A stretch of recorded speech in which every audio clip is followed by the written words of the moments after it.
This video is brought to you by my patrons, my thoughts and opinions, the feminine urge to churn butter, and life getting unexpectedly busy. Hi, and welcome to, or back to, my channel where I talk about whatever catches my attention. I'm Kit, and today I have a collection of clips from Turning Point USA employee and cute-servative Alex Clark, host of Culture Apothecary and former host of Politics. And after scrolling through these, I have to ask, why does anyone listen to her? Seriously, she's even spoken in front of Congress. And why? Her thing is health and wellness, but she has no degree, no expertise, just opinions. I have plenty of opinions. Why haven't I been invited to speak to Congress? But speaking of my opinions, I do have a lot of them. So let's get into it. Have hunted and women were the gatherers and helpers. We switched this up as women and insisted that we can hunt instead, leaving men feeling confused and purposeless. In an act that drives men further into disorientation, women have chosen to blur the line between masculine and feminine energies. Recognizing the different roles men and women were biologically hardwired to play does not mean that women must surrender our equality. I'll be taking that. It just means that men are motivated by the opportunity to show themselves as competitive, daring, adventurous, courageous in achieving. But we have made them feel like these traits are no longer valued because women have chosen to demonstrate those traits ourselves. I appreciate how, when declaring that women can hunt instead, Alex shows a clip of a woman mishandling a gun. Anyway, is Alex aware that it sounds as though she's saying traits women demonstrate aren't valuable, and thus, when women demonstrate stereotypically masculine traits, men lose interest in displaying them? Interesting.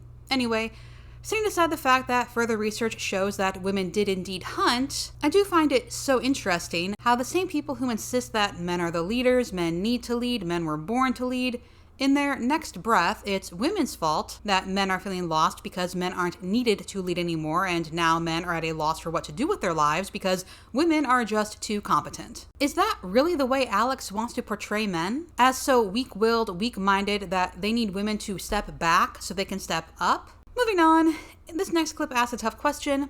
Did feminism ruin elegance? There was a time when women didn't need to try so hard to be beautiful. They simply were.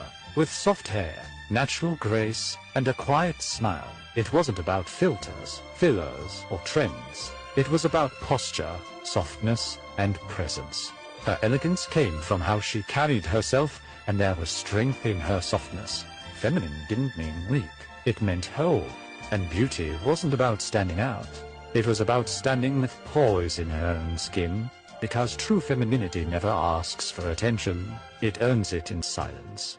Women were soft because we were allowed to be. Then the feminist movement happened, told us that to be happy, we had to be like men. We had to be brash and strong and domineering and work harder and longer hours. Now we're all just miserable and desperate for some guy that'll come around and rescue us from the grind and enable us to be soft. That is truly what women want.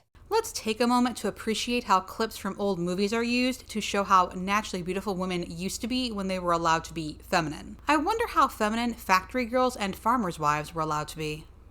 But in response to Alex's conclusion, I would tell her to speak for herself, but is that something she even wants? Alex is in her 30s, unmarried with no kids, but she does have a career, which coincidentally involves fraternizing with conservative men, some of whom are bound to be single. So why hasn't she asked Charlie Kirk or some such to hook her up with some guy that can allow her to rest in her softness? If that's truly what women want, Alex is well positioned to find a guy that can do that for her. Anyway, this next clip is titled, "Are Women Born to Stay at Home?" She never wanted kids. Then this happened.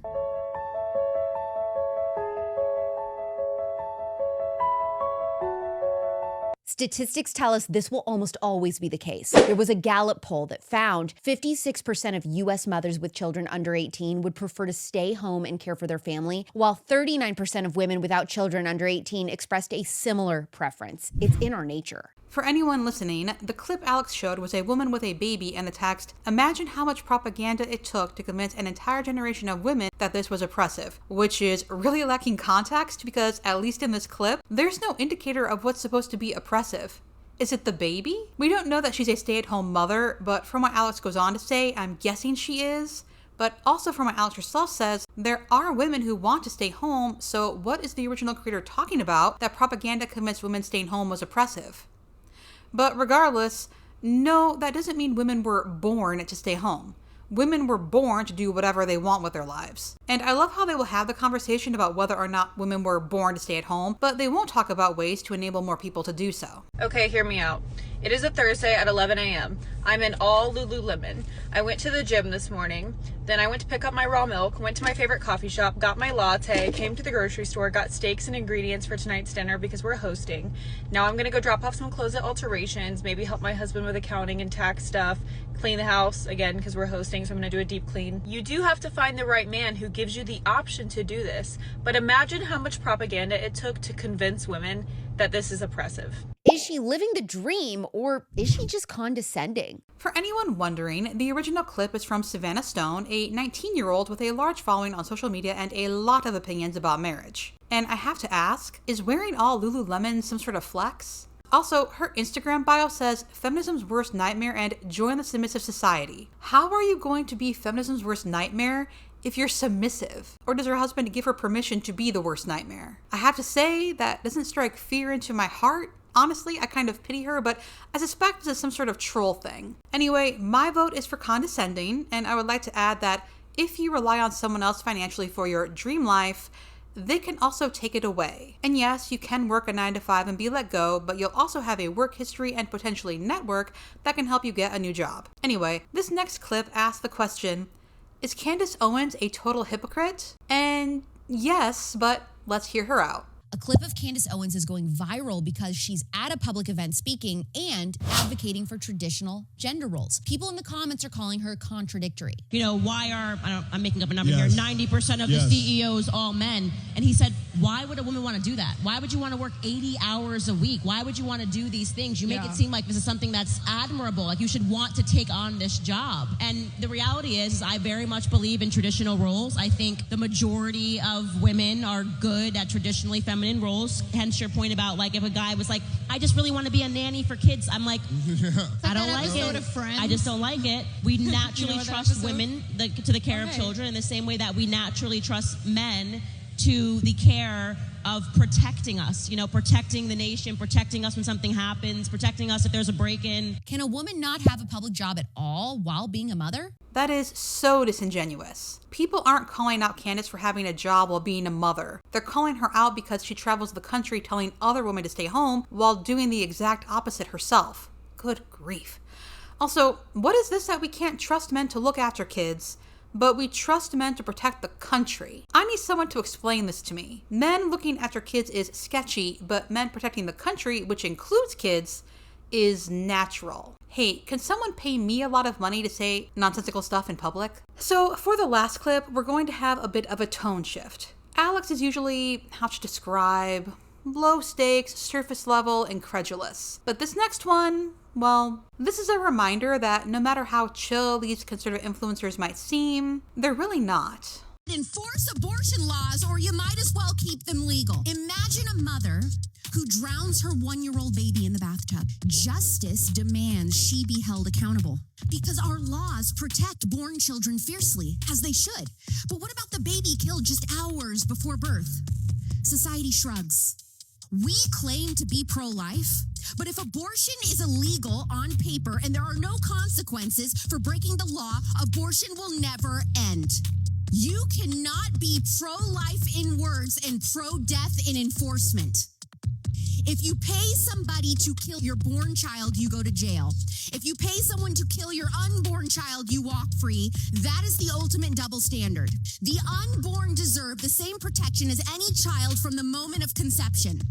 This is the core of moral consistency. No more laws without teeth. No more promises without action. Alex was speaking at the White Rose Resistance, which gets its name from a nonviolent intellectual resistance group in Nazi Germany, which was led by 5 students and 1 professor at the University of Munich, including Hans and Sophie Scholl, and is now, per the website, a pro-life nonprofit, but also from the website, quote, Sophie Scholl's passion and resolve inspired Seth, the creator of this iteration of White Rose, to fulfill her vision, to prick the collective conscience of the culture awaken the church to action, and build the army of Christian resistance that Hans and Sophie dreamed of. And 80 years after Hans and Sophie's execution, America finds itself facing the same evils and same apathy today. Understanding that abortion and the sexual revolution are all a proxy war for a much deeper spiritual war, the White Rose Resistance is building up a new generation of pro-life warriors dedicated to truth and the sanctity of life." End quote. They are trying to liken abortion and having sex with Nazism. That is shameless and disgusting. And I highly doubt people trying to resist Nazis